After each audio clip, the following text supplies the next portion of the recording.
Bonsoir à tous, merci de nous rejoindre sur Monaco Info. Voici les titres de ce samedi. Le Proreco à Monaco, le club italien de water-polo, le plus titré au monde, a rendu visite aux jeunes de l'AS Monaco Natation hier soir. Un grand moment de partage auquel nous avons assisté. Le calendrier de la saison 2026 de F1 est sorti. Le premier Grand Prix est prévu le 8 mars, le nôtre le 7 juin. C'est l'occasion de commencer à parler des nouveautés, notamment en termes de règlement. Notre spécialiste, ancien grand reporter à l'équipe, Eric Bilderman, nous livrera son analyse dans quelques minutes. Si vous avez toujours le nez qui coule et du mal à vous soigner, nous vous parlerons ce soir d'une nouvelle méthode contre les maladies de l'hiver, la mycothérapie. Quand les champignons aident à prévenir avant de guérir, vous verrez, c'est fascinant. Et puis la chronique US nous emmènera à New York, qui abrite une grande majorité d'immigrés vénézuéliens, malgré eux au cœur de l'actualité, puisque c'est dans la grosse pomme que sera jugé leur président Nicolas Maduro depuis sa capture par les États-Unis. Notre correspondant est allé à leur rencontre. Mais avant de développer ces titres, ça vient de tomber. Monaco part en 8e de finale de la Coupe de France. L'ASM-FC domine Orléans 3-1 en 16e sur la pelouse adverse, porté surtout par un doublé de Georges Ilenikena après l'ouverture du score de Balogun. Orléans a eu le temps de limiter la casse juste après la 90e minute. Une solide performance qui permet aux hommes du Rocher de reprendre confiance avant leur match contre Lorient le week-end prochain et le choc face au Real Madrid mardi 20 janvier en Ligue des Champions. Autre sport, au cœur de l'actualité ce week-end, le water-polo. La section de l'AS Monaco Natation a accueilli l'une des plus grandes équipes au monde, le Proreco, pour un moment exceptionnel de partage et de transmission avec les jeunes du club. Gaëtan Lebrun et Alexandra Paolini l'ont passé avec eux. Référence mondiale du water-polo, le Proreco, club le plus titré du monde, était à Monaco pour entraîner les U12 et U14 de l'AS Monaco. Pendant 1h30, les jeunes ont bénéficié des conseils des joueurs et du staff italien, entre travail technique et apprentissage des valeurs du sport de haut niveau. We like a lot to work with the kids, especially when the period in the year in the season is fine, because when a guys can make practice with the champion, something in the mind change and water polo enter inside, and for us is an honor, and for these kids I hope that will be an amazing experience. Un moment inoubliable pour les jeunes de l'AS Monaco Water-Polo et une expérience formatrice au plus haut niveau. Dès ce soir, des entraînements et un partage avec les joueurs professionnels pour les petites catégories de notre club U12 et U14. Ensuite, il y aura un entraînement avec notre équipe première qui joue en National 1 depuis 2 ans. Et on renouvelle l'expérience avec l'équipe U16 qui va pouvoir justement être entraînée par leur entraîneur Sandro Sucno et les joueurs de l'équipe professionnelle. Et enfin, on finira en beauté par une rencontre de gala ouverte au public dès 19h. Avec donc un match d'entraînement qui est ouvert au public entre l'ASM Natation qui joue en National 1 et le Proreco qui joue la Ligue des Champions. Après la séance, les jeunes ont pu échanger avec les joueurs lors d'un moment convivial et repartir avec des dédicaces mais surtout des étoiles plein les yeux. C'est officiel, depuis quelques jours on connaît le calendrier de la saison 2026 de Formule 1. Le départ sera donné en Australie, à Melbourne, le 8 mars prochain. Une année qui s'annonce déjà très différente, avec des changements notables notamment dans la réglementation. Pour en parler, nous recevons l'expert incontesté de la F1, ancien grand reporter à l'équipe, Eric Bilderman. Bonsoir. Bonsoir. Merci beaucoup de nous rejoindre sur Monaco Info pour évoquer cette nouvelle saison qui débutera dès le 8 mars, un peu plus tôt que l'année dernière sur le circuit australien d'Albert Park, tandis que chez nous à Monaco ce sera plus tard le week-end du 7 juin. Oui, absolument, une saison qui s'annonce incertaine. On a toujours 24 Grands Prix, mais on a un nouveau règlement technique et également des nouveaux entrants avec Cadillac qui arrive en Formule 1, avec Audi qui arrive également en Formule 1. Donc, beaucoup d'excitation et d'incertitude.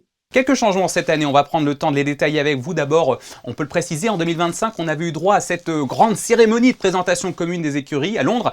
Pas cette fois, chacune fera sa propre cérémonie de son côté. Oui, ça sera des cérémonies à minima, d'autant plus que chacun doit garder jusqu'au dernier moment secret les évolutions technologiques, mais surtout les évolutions aérodynamiques qui vont être portées sur les Formule 1 du fait du nouveau règlement. Donc on risque d'avoir des présentations, on appelle ça des shadow cars, des voitures qui sont quasiment des voitures fantômes, des voitures ombres qui ne représentent pas véritablement ce que l'on verra sur la piste au mois de mars. Et d'ailleurs, dès les premiers essais qui vont avoir lieu à Barcelone de manière privée, puisqu'aucun journaliste, aucune télévision ne sera admis sur place, on sait déjà que les constructeurs n'amèneront pas toutes les évolutions, toutes les idées qu'ils ont pour ne pas justement se les faire voler, chipper par les autres concurrents. Donc c'est un poker menteur absolu. On dit que l'année 2026 s'annonce déjà comme un tournant pour la F1, Eric Biederman, puisque le règlement technique évolue, vous l'avez dit, ce qui doit entraîner une grande métamorphose des monoplaces par rapport à 2025. Quels sont ces changements qui vont s'opérer dans le règlement ? Alors déjà, visuellement, les voitures seront un peu moins longues de 20 cm, un peu moins larges de 10 cm, c'est pas grand-chose, mais en particulier sur le Grand Prix de Monaco, tous ces centimètres gagnés, c'est de la vivacité, de l'agilité et des capacités de pouvoir doubler. Les pneus seront également moins larges. Ça, c'est pour le look extérieur. Ensuite, on supprime l'effet de sol. On est sur des voitures donc qui seront un peu moins difficile sur le plan physique pour les pilotes, mais au-delà de ça, ce qui va être important, c'est la technologie moteur, c'est-à-dire qu'on est sur toujours des 6 cylindres, mais cette fois-ci avec 50% de puissance électrique, 50% de puissance thermique, donc on va vers de plus en plus d'électrification, d'hybridation de la technologie, et le DRS disparaît, vous savez, ces fameux ailerons qui s'ouvraient en ligne droite, là on va être sur un système d'overtake où vous allez avoir le pilote qui sera à moins d'une seconde derrière celui qu'il souhaite doubler, qui pourra appuyer sur un bouton qui lui donnera une forme de boost pour pouvoir donc effectuer sa manœuvre de dépassement. C'est une autre technologie, mais ça aura à peu près le même effet visuel que ce que l'on voyait avec le système du DRS. Le but du jeu, c'est d'essayer, avec ce système-là, d'éliminer une partie des problèmes de perturbation aérodynamique de voitures qui se suivaient. Chacun ouvrait le train DRS. Là, il va y avoir ce bouton qui permet véritablement à celui qui attaque de pouvoir un avantage. C'est une évolution et presque une révolution. Et il faut souligner que cette évolution du règlement fait l'objet aussi d'une polémique entre les constructeurs. Il fallait s'y attendre parce que Mercedes d'abord et puis Red Bull ensuite auraient trouvé une faille dans ce règlement qui leur permettrait de booster le potentiel de leur moteur, pénalisant de fait les voitures concurrentes. On pense à Ferrari qui montre déjà les crocs. Sans être trop technique, expliquez-nous cette polémique. En fait, du côté de chez Mercedes et du côté de Red Bull, on a trouvé un moyen de jouer sur le taux de compression. C'est-à-dire quand il est mesuré à froid, on est dans la légalité, mais à chaud, de par la dilatation des alliages que ces deux écuries ont imaginé sur leur moteur, eh bien, on gagne de la puissance, on gagne quelque part de l'oxygène pour la voiture qui pourrait être 3 à 4 dixièmes plus rapide autour, bien entendu selon la typologie des circuits. Donc on est dans la légalité quand le moteur est analysé à froid, mais on ne l'est pas dans la dilatation du moteur qui serait constatée à chaud. Reste à savoir si le règlement, c'est à froid et que c'est comme ça, ou si ceux qui contestent ce point de règlement demandent à ce que le calcul soit fait par des appareils de mesure qui seraient à bord des monoplaces, soit effectivement capables de pouvoir mesurer ça. Une chose est sûre, c'est que dans les premières semaines de la saison, en particulier en Australie, il va y avoir des recours qui vont être faits et malheureusement, on risque d'avoir des classements, des courses dont on ne saura pas forcément tout de suite si la validité de certaines voitures, de certaines monoplaces sera acceptée ou pas. C'est le mauvais côté du changement de réglementation. L'intelligence est telle en Formule 1 chez les ingénieurs, chez les managers, chez les dirigeants que tout est possible pour trouver des failles dans les règlements. Ça va être l'actualité de 2026 sur cette saison. Et puis du côté des pilotes, alors, qu'est-ce qu'on peut en dire ? Quelles sont les stars de 2026 ? Est-ce qu'il y aura du changement de ce côté-là ? Alors, on va retrouver globalement les mêmes pilotes. Par contre, plutôt que de vous parler de ceux qui changent d'écurie, en fait, c'est ceux qui vont changer sur le plan technologique de fournisseurs. Je prends l'exemple de Red Bull. Red Bull, qui était globalement la meilleure écurie avec McLaren sur la dernière génération des Formule 1, se retrouve cette fois-ci à faire elle-même son moteur. Même si ce moteur va être à un moment donné estampillé de la marque Ford, puisque Ford s'associe au programme de développement de l'écurie Red Bull, on ne sait absolument pas si Max Verstappen va avoir une voiture qui sera efficace, qui sera au même niveau qu'elle a été ces dernières années. Donc, on peut avoir un Max Verstappen qui, en début de saison, se retrouve 10e, 12e, 15e sur la grille. Donc ça, c'est forcément des points d'interrogation exceptionnels. Et en parlant des grilles, dernière question forcément sur les épreuves. Est-ce qu'il y aura des particularités cette année, d'autres choses qu'on pourrait relever sur le programme, le calendrier? Sur le calendrier, globalement, on est sur les mêmes grands prix que la saison dernière.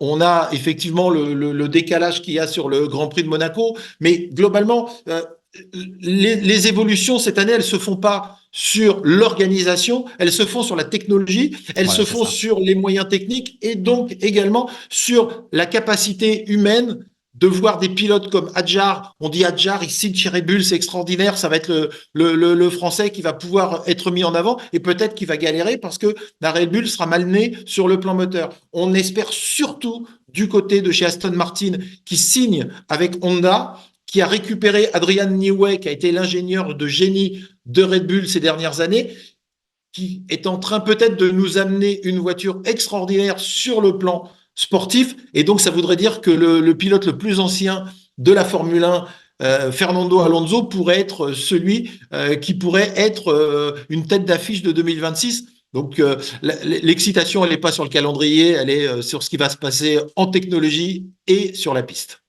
Et ce sera donc notre conclusion en amorce d'une grande saison qui s'annonce. Merci beaucoup, Eric Bederman, d'être passé nous voir pour évoquer ensemble ce calendrier 2026 de la F1 et ses particularités. Et on se donne rendez-vous de nouveau très vite pour suivre tout ça de près. Merci à vous.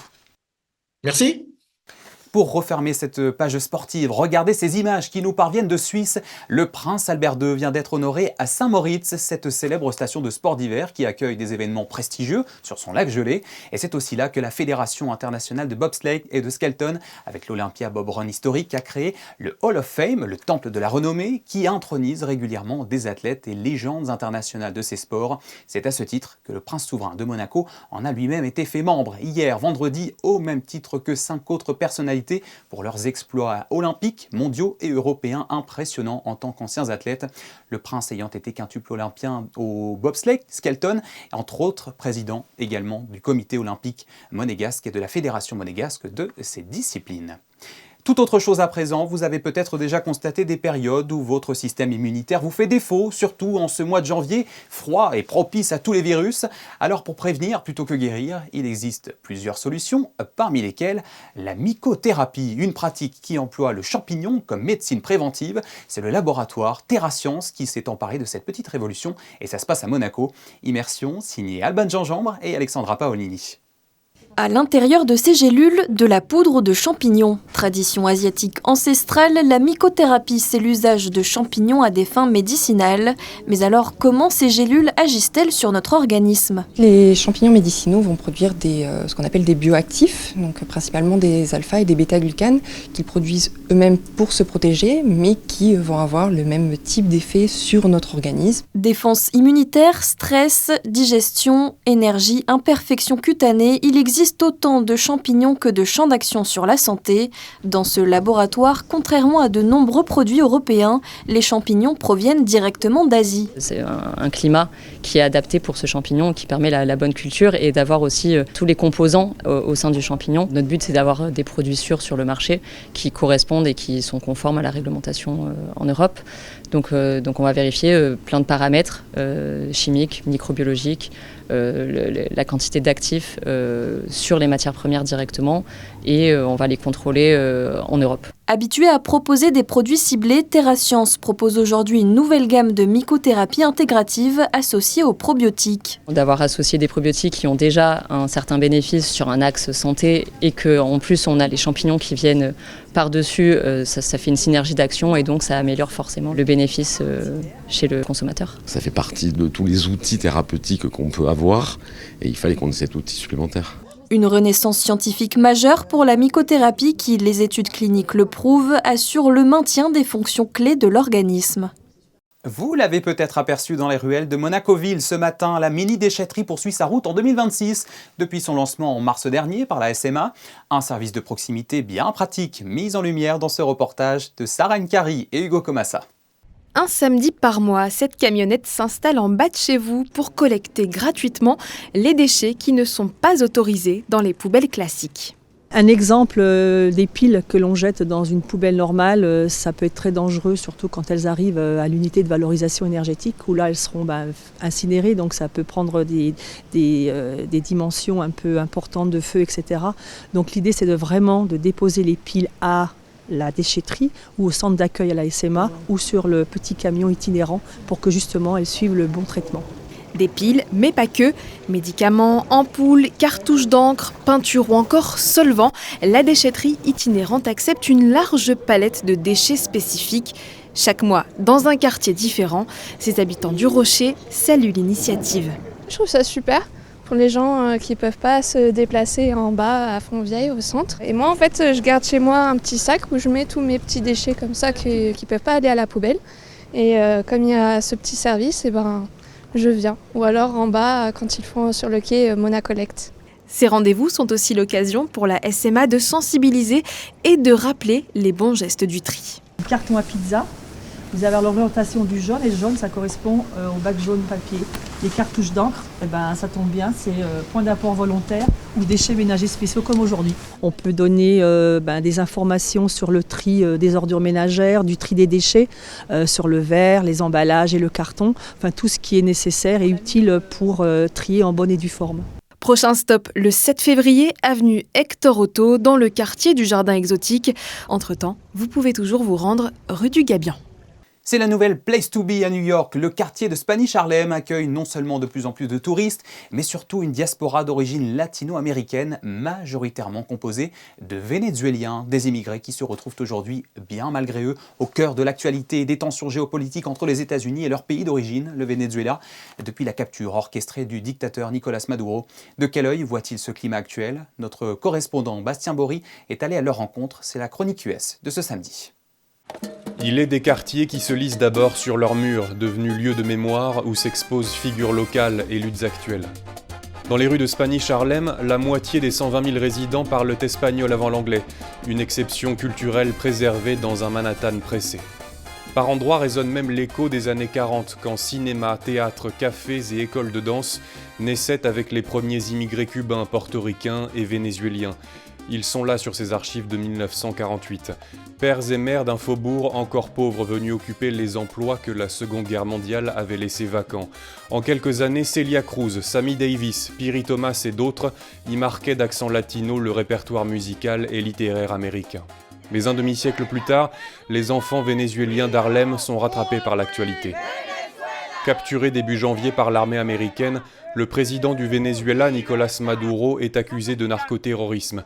Une intervention militaire tantôt célébrée, tantôt dénoncée. Dans le quartier, la diaspora vénézuélienne est divisée. Lo único que le pido al presidente Donald Trump es que sea lo más estratégico que pueda, de que no vayan a haber muchas víctimas ni nada. D'autres y voient plutôt la mainmise américaine sur un Venezuela riche en pétrole. Así como puedo pensar yo que nosotros necesitamos ayuda de una intervención extranjera para nuestro país, pues yo tampoco estoy de acuerdo con una intervención para nuestro país. Sería incapaz de hacerlo. Todos sabemos que no va a ser una intervención para nuestro país, para los venezolanos, no. Mais au pied de fresques renvoyant aux racines précolombiennes de ses habitants, Spanish Harlem résiste aux crises du moment. La communauté latino représente 20% de la population des États-Unis. 10 000 événements culturels par an lui sont consacrés dans le pays, des chiffres qui ne cessent de croître. La section internationale du lycée Albert Ier a organisé des retrouvailles cette semaine. Elles ont rassemblé les élèves actuellement scolarisés et ses anciens diplômés le temps d'une soirée. L'occasion de découvrir les évolutions de cette section et d'échanger sur ses bénéfices. Alexandra Pagny et Camille Caloni ont assisté à ce moment. Créée en 1987, elle fêtera l'année prochaine ses 40 ans. La section OI, Option Internationale, propose aux élèves de la Principauté un enseignement bilingue et une ouverture culturelle à l'international. Sorry we left you with these two. We hope you didn't get too bored. La section internationale, c'est 8 heures d'anglais, 6 heures de littérature par semaine et 2 heures d'histoire en anglais, histoire de l'Amérique surtout, des États-Unis. Et c'est vraiment pour approfondir notre culture dans la langue anglaise et aussi notre culture générale.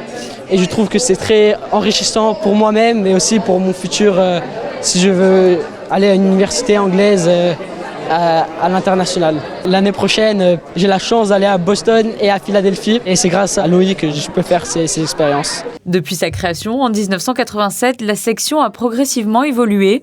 Cette réunion d'anciens élèves proposait justement un moment d'échange et de partage entre les élèves qui suivent actuellement le cursus au sein du lycée Albert Ier et d'anciens diplômés.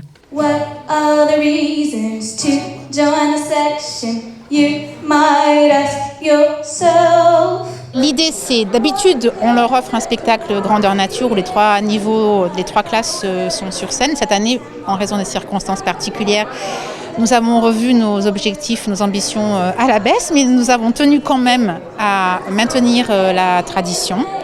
Et c'est un format un petit peu différent. Et le lycée Régnier 3 nous accueille dans des locaux qui nous permettent après d'organiser un temps d'échange autour d'une galette des rois pour que les nouveaux et les anciens puissent faire connaissance, échanger peut-être leurs expériences, bénéficier des conseils de ceux qui sont passés par là. Actuellement, la section internationale compte 74 élèves au lycée Albert Ier. Et si vous êtes intéressé par cet enseignement bilingue, sachez que l'intégration se fait généralement à partir du collège, mais aussi au niveau de la seconde. Dans ce cas-là, il faudra passer un test.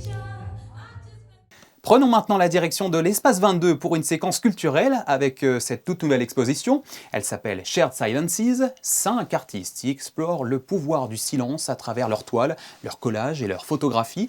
Une thématique commune qui offre des regards aussi originaux que variés. Les images de Julien Laugier, commentées par Alban Gingembre. Shared Silences, silence partagé, c'est le nom de cette exposition qui regroupe les interprétations de 5 artistes. Pour cette peintre italienne, le silence se matérialise par une promenade dans un jardin. Quand on se promène dans un jardin, on a un contact avec la nature, on partage avec la nature et la beauté de la nature rentre et parle avec la beauté qu'on a à l'intérieur de nous. À Monaco, on a la roseraie de la Princesse Grace. Et donc, j'ai travaillé pour cette exposition autour de la rose. Dans un autre registre, ces toiles reflètent les silences intérieurs de l'artiste plus que le silence lui-même. Je peins normalement en fonction de mes émotions. C'est vraiment un exutoire pour moi. C'est-à-dire qu'en fonction de ce qui peut m'arriver dans la vie, je vais avoir des toiles qui peuvent être assez sombres, comme d'autres avec beaucoup plus d'éclat de couleurs, ce genre de choses. Et voilà, on va dire que c'est vraiment les événements de la vie, les émotions et ce genre de choses. Une thématique commune qui laisse place à des interprétations variées. Il y a vraiment des choses totalement différentes et des techniques totalement différentes. Et c'est là qu'on se rend compte que on a toujours besoin en fait de regarder d'autres artistes, de voir ce qui se fait. Il y a des personnes qui réagissent avec des couleurs très vives et des personnes qui vont imaginer des œuvres avec des couleurs pastel, des couleurs beaucoup plus soft. Une exposition multi-artistes qui donne du sens à chaque silence. Et sachez que cette exposition sera visible jusqu'au 31 janvier prochain à l'espace 22. Un mot pour finir sur les Sérénissimes de l'humour qui, vous le savez, feront leur retour du 10 au 14 mars prochain. Une édition anniversaire, ce sera la 20e déjà. Au programme, notez qu'Issa Doumbia ouvrira le bal le 10 mars, suivi de Danny Boone le 11, Nawel Madani le 12, le Comédie des Sérénissimes, la soirée stand-up des jeunes talents sera proposée le 13, et ce sera Noël Perna qui clôturera la semaine le 14 mars. Tous les spectacles seront à 20h, introduits une nouvelle fois par Calixte de Nigremont. Et sachez, c'est important, que les Sérénissimes de l'humour d'humour, fidèles à leur engagement solidaire aux côtés d'associations locales, soutiendront cette année la SPA de Monaco. Voilà, c'est la fin de cette édition. Merci à vous de l'avoir suivi. Dans un instant, vous retrouverez Sarah Nkari pour les prévisions météo de votre dimanche. On se quitte sur un retour en images de l'entraînement de hockey sur glace des jeunes du Skating Club de Monaco ce matin. Nous y reviendrons dans notre édition de demain. Les clichés sont signés Ed Wright. Excellente soirée sur Monaco Info et à demain, 18h30.